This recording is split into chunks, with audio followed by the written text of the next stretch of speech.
خدا کے واسطے پردہ نہ کعبے سے اٹھا ظالم، خدا کے واسطے پردہ نہ کعبے سے اٹھا ظالم، کہیں ایسا نہ ہو یہاں بھی وہی کافر صنم نکلے۔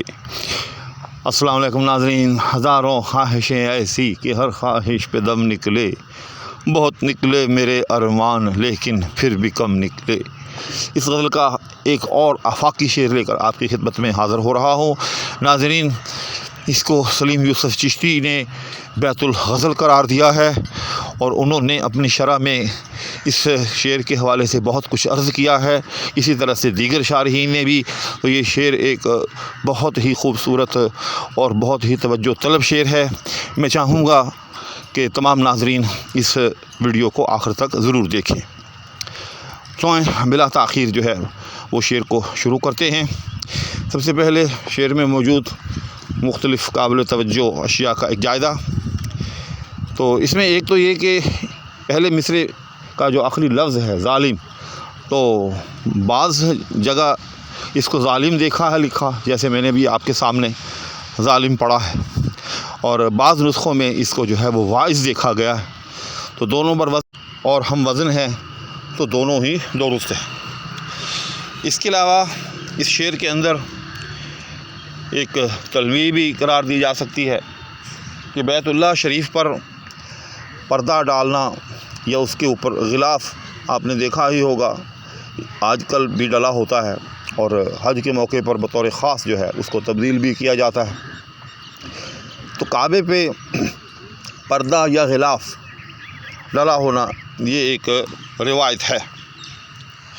اس کے علاوہ ایک اور چیز کہ کعبے کے اندر بت، صنم کا مطلب ہوتا ہے بت، یہ بھی فتح مکہ سے پہلے تک ایک روایت رہی ہے کہ مشرکین مکہ جو تھے انہوں نے مختلف بت جو ہے وہ خانہ کعبہ یا بیت اللہ کے اندر یا کعبے میں رکھے ہوئے تھے۔ تو یہ ساری مناسبات ایسی ہیں کہ جنہوں نے اس شعر کے مفہوم کو یا اس شعر کے مضمون کو جنم دیا ہے۔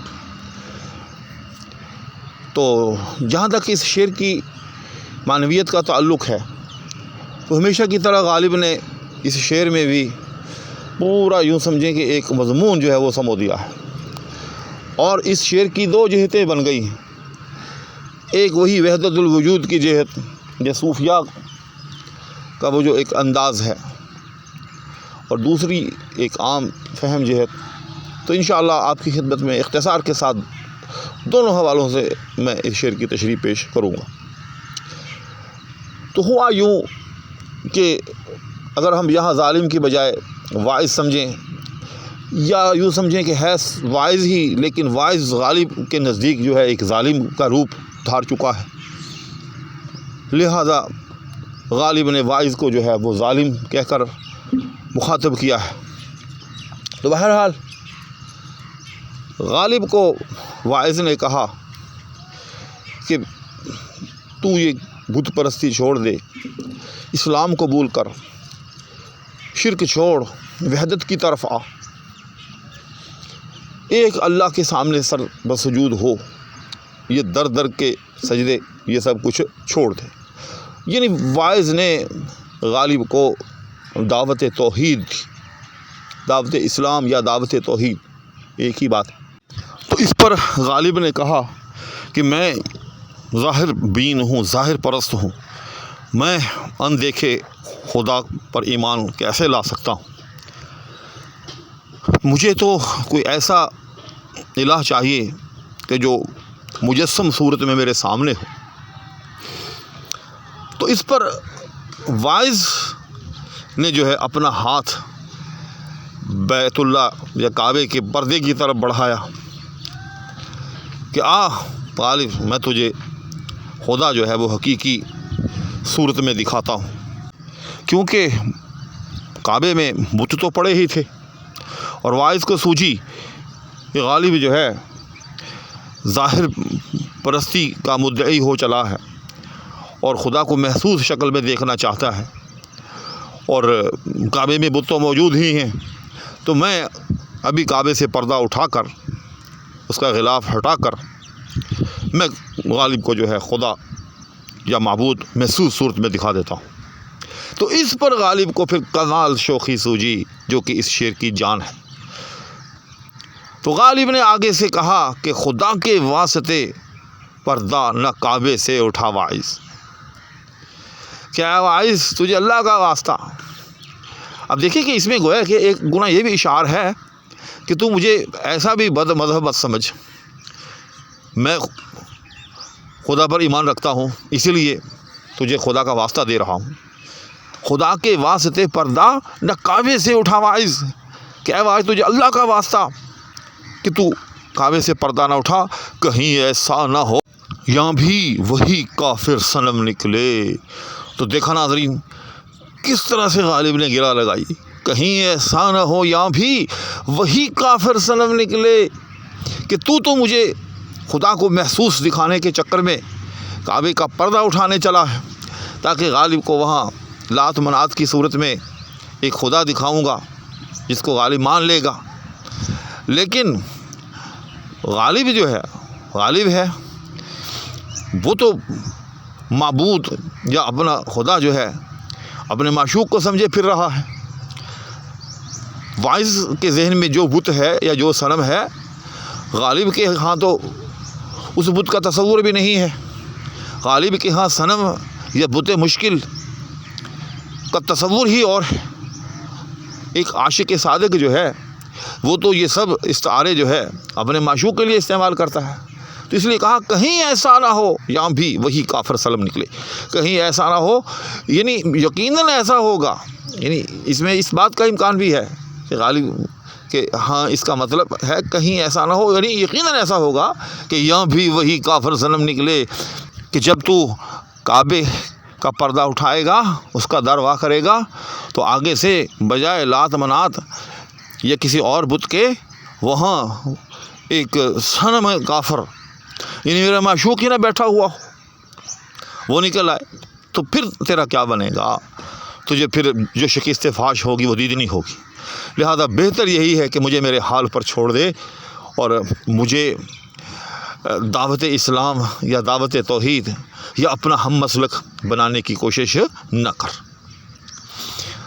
تو ناظرین جیسے میں نے کہا کہ اس شعر کی دو تشریح ہیں، تو ایک تشریح یہ ہو گئی جیسے میں نے شروع میں کہا، تو یہ اس کے ظاہر الفاظ پہ مبنی تشریح ہو گئی۔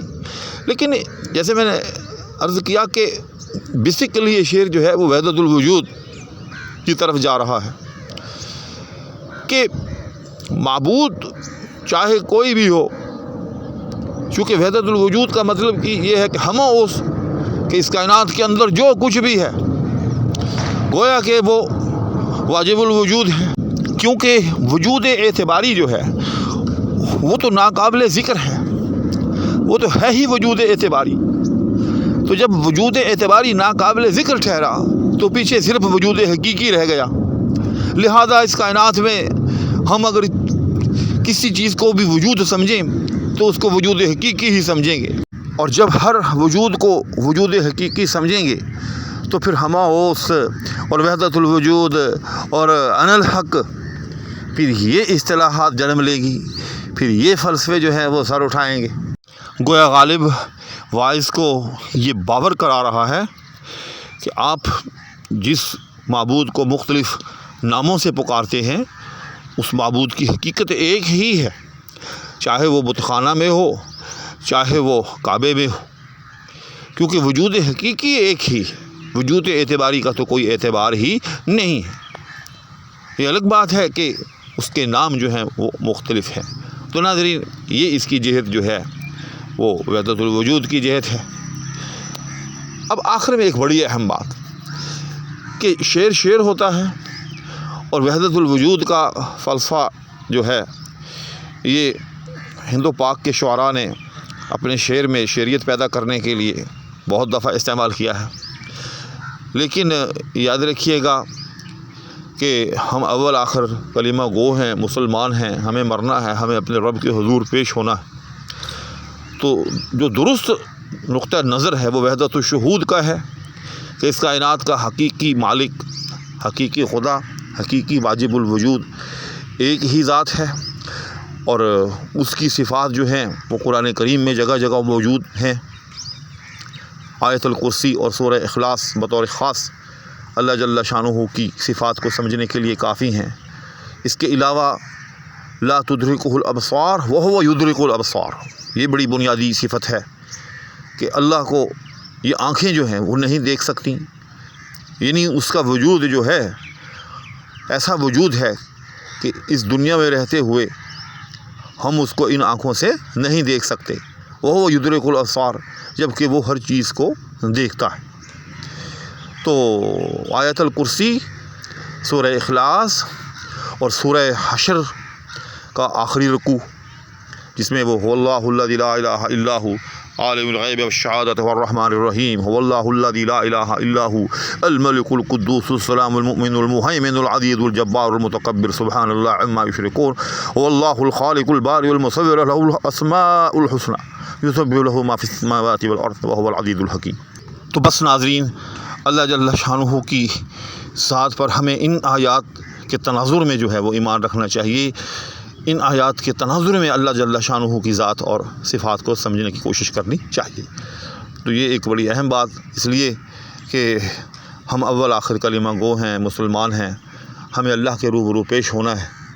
تو اور خدا نخواستہ ہم اپنے شعری ذوق کی وجہ سے قیامت کے دن گرفتار ہو گئے، بعض پرس ہو گئی ہم سے اور ہم سے کوئی جواب نہ بن پایا، تو پھر اس شعر و شاعری کا، ان ویڈیوز کا مجھے اور آپ کو پھر کیا فائدہ؟ پھر تو یہ الٹا ہمارے لیے ایک بوجھ بن جائے گی۔ بہرحال ناظرین، اس شعر کی تشریح بھی ہو گئی۔ انشاءاللہ اگلی ویڈیو میں اس غزل کے اگلے شعر کے ساتھ آپ کی خدمت میں پھر حاضری ہوگی۔ اس وقت تک دعاؤں کی درخواست کے ہمراہ اور آپ کے لیے ڈھیروں دعاؤں کے ساتھ اجازت چاہوں گا۔ اللہ حافظ۔